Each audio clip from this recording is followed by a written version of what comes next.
Берилген бөлчөктөрдү кеметейли. Болбосо 10,4-3 7-ни алсак, анда 10,4-3-тү биз билебиз. Бүтүн сандын жана бөлчөктүн суммасы түрүндө жазсак,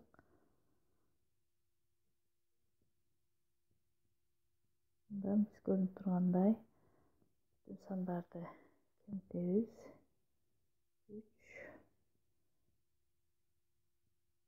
3,4-3 деген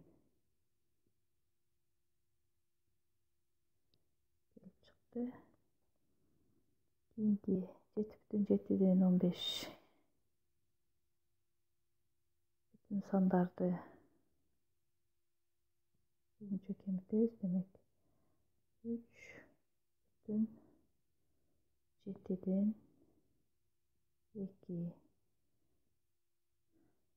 бөлүмдөр окшош болгондуктан автоматтык түрдө кемитсек болот.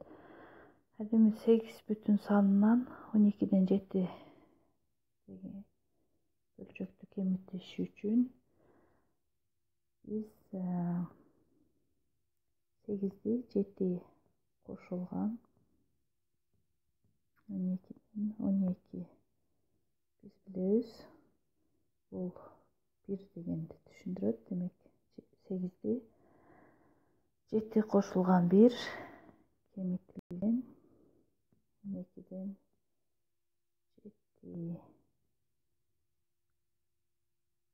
түрүндө жазып кемитсек ыңгайлуу болот.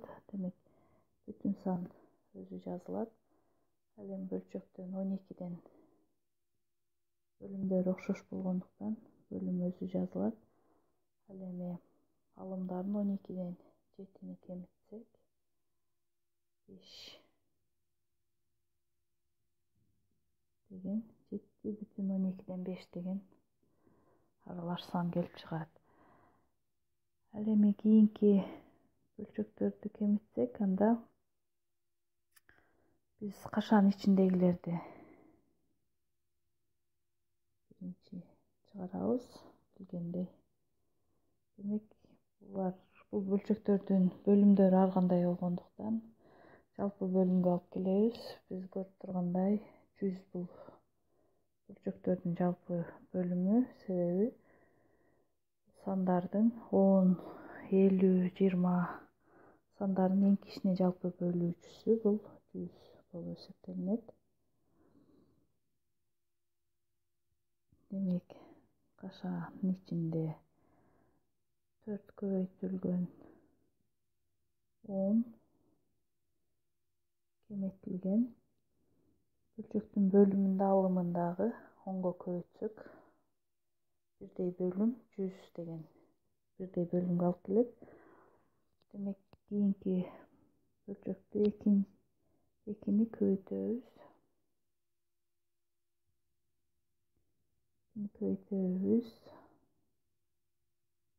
2-ге. Демек 20 өзү жазылат. Эми кийинки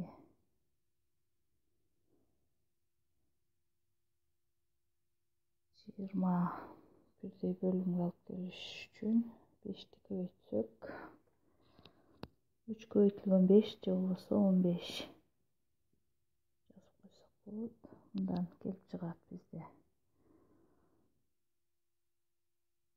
40-тан 4 алабыз. 40-тан 4 кемитсек 36. Бул жерибиз 20-дан 15 алсак 5. 36-дан 5-ти кемитсек 31